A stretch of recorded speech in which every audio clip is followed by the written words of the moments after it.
Chegou a hora de ouvir um podcast sem mistério, onde saúde e bem-estar é um papo levado a sério. Você está ouvindo o podcast Saúde Sem Mistério, um projeto de extensão do IDOMED que une estudantes e especialistas para trazer informação clara e confiável sobre saúde e bem-estar.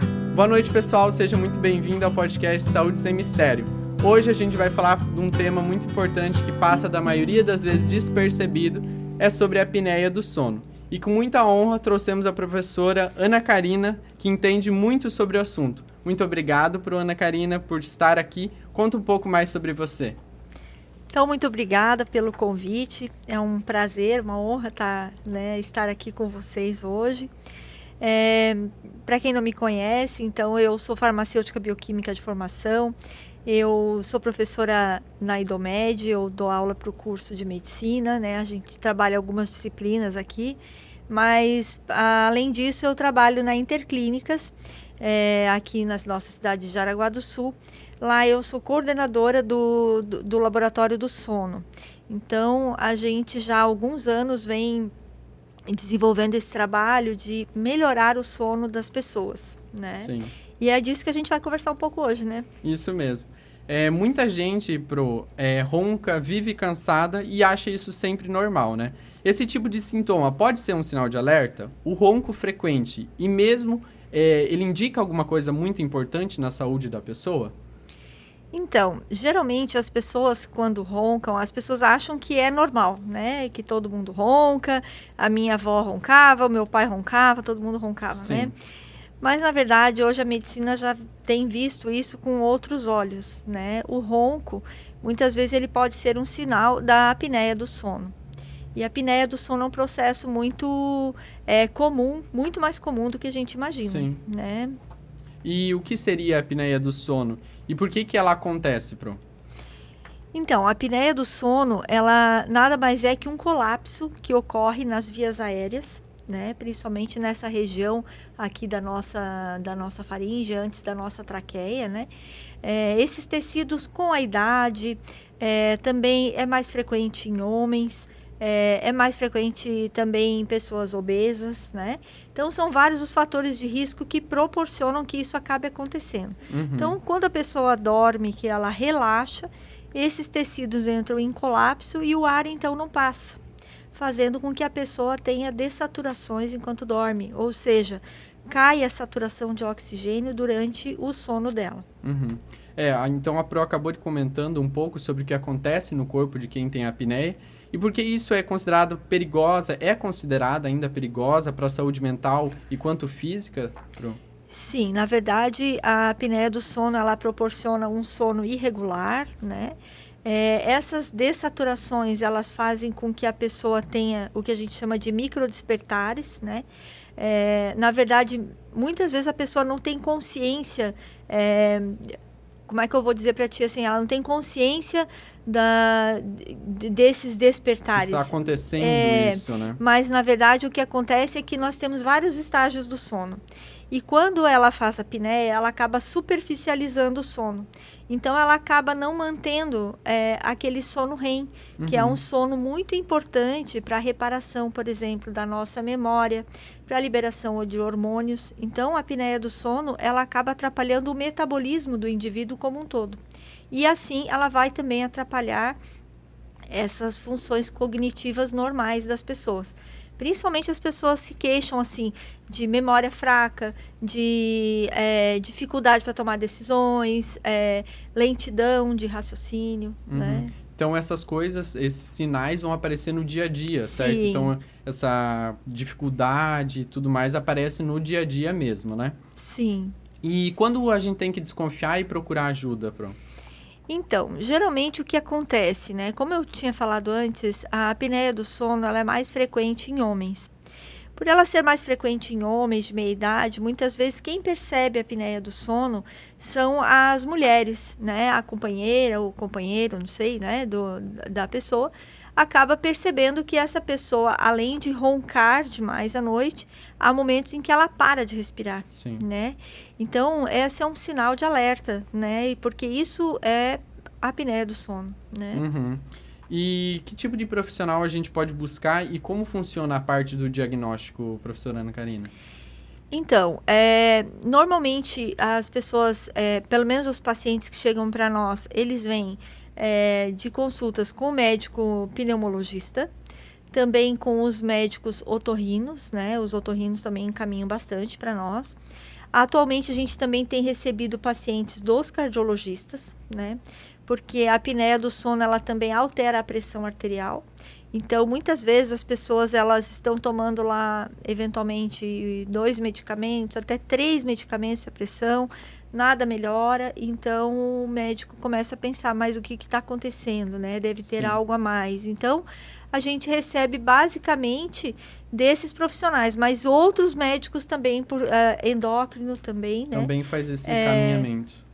Porque, assim, às vezes o indivíduo está fazendo dieta para emagrecer, ele quer fazer uma academia, mas, assim, ele não consegue se manter na academia, porque ele está sempre cansado, ele está sempre sonolento, ele sempre deixa para depois, né? Então, acaba que até os endócrinos também acabam encaminhando para nós. E o diagnóstico é feito, basicamente, por um exame chamado de polissonografia.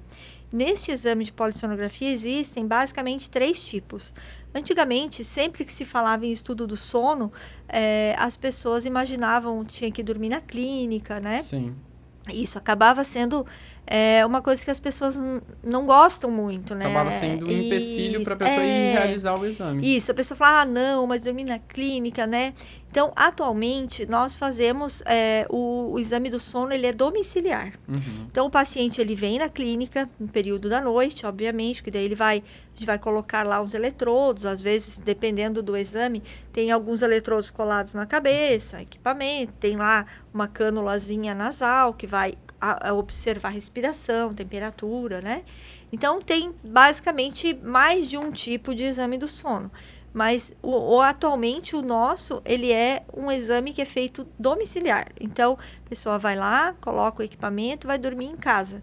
Então, isso acaba sendo muito mais fácil, porque às vezes a pessoa fala, não vou de jeito nenhum, né, e tal. Daí, quando ela sabe que vai dormir em casa, não, mas em casa, então até posso ir, né? Sim. Então, facilita bastante. E neste exame a gente consegue identificar, então, essas paradas da respiração, a gente consegue identificar se está correndo com muita frequência a dessaturação, né? Porque hoje o que é mais importante em tudo isso que a gente está comentando é essa dessaturação, a frequência dessas diminuições de oxigênio que acaba acontecendo nesse paciente que tem apneia do sono. Sim, isso acaba acarretando muitas coisas, né? Sim. E além desse tratamento, professora, tem algumas coisas exemplos, hábitos de vida que vai melhorar isso, acaba melhorando? Sim, quando a pessoa é identificada com apneia do sono, claro que depende da gravidade, né? Existe a apneia do sono leve, moderada e severa, né?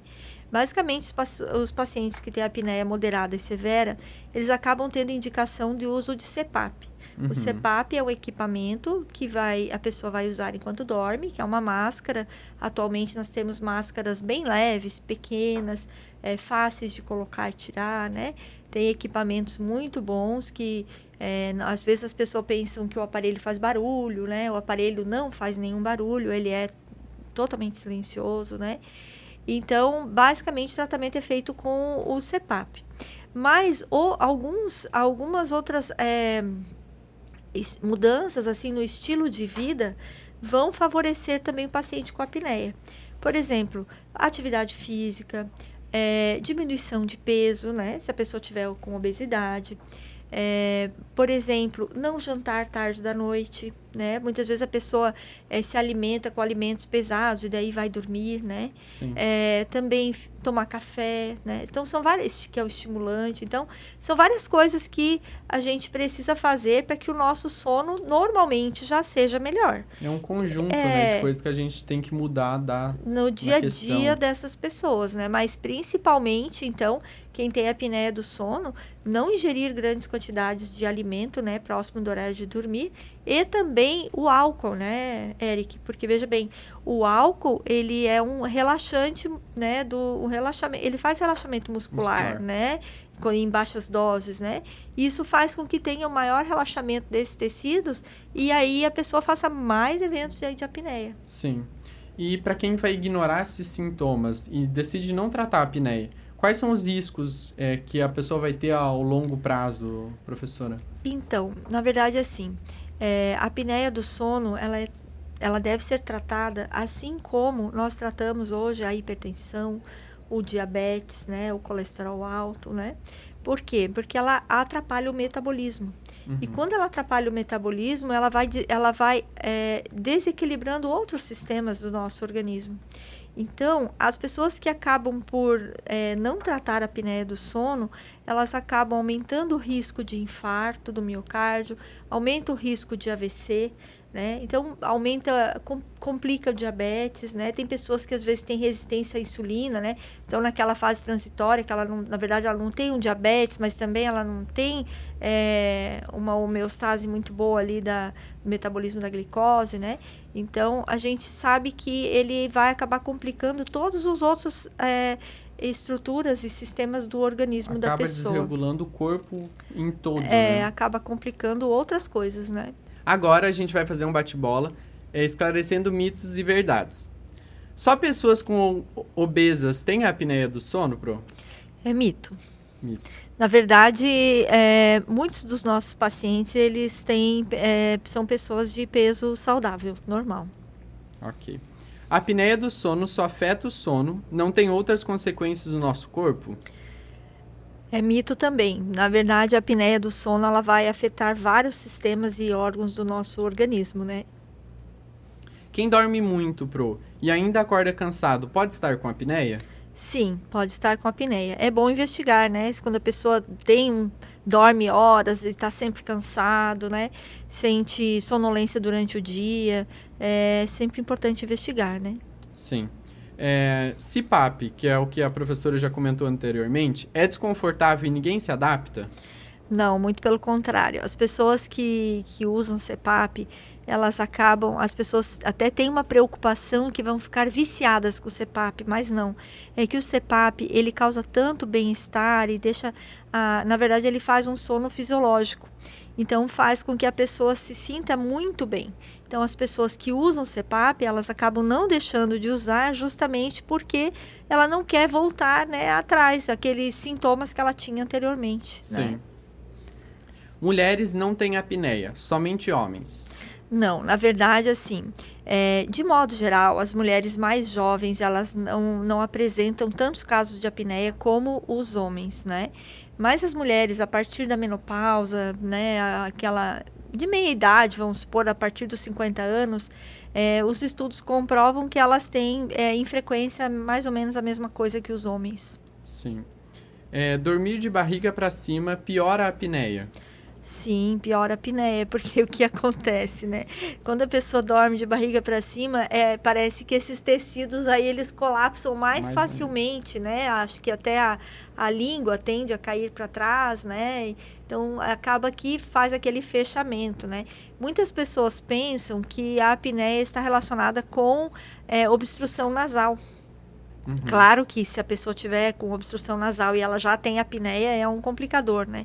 Mas a apneia do sono não tem, muitas vezes, a ver com alterações anatômicas do nariz, né? A gente vê que tem muitos pacientes que fazem até cirurgia de desvio de septo, fazem outras cirurgias e acabam voltando a ter apneia um tempo depois, né? Sim. Então, na verdade, claro que quando há uma boa indicação, ela, né, deve fazer a cirurgia e tal, até porque se a pessoa tem desvio de septo, tem alguma obstrução nasal, acaba dificultando o uso do CPAP, né? Mas a gente tem que separar as coisas, né? Porque uma coisa é uma alteração anatômica na estrutura, né, respiratória ali no nariz. Uma outra coisa é a apneia do sono. Então, Sim. são duas coisas diferentes. Né? Uma pode prejudicar a outra, né? Uma complicador da outra, vamos dizer assim, né? Mas são separados, né? E para acabar, a cirurgia sempre resolve a apneia? É um mito ou uma verdade?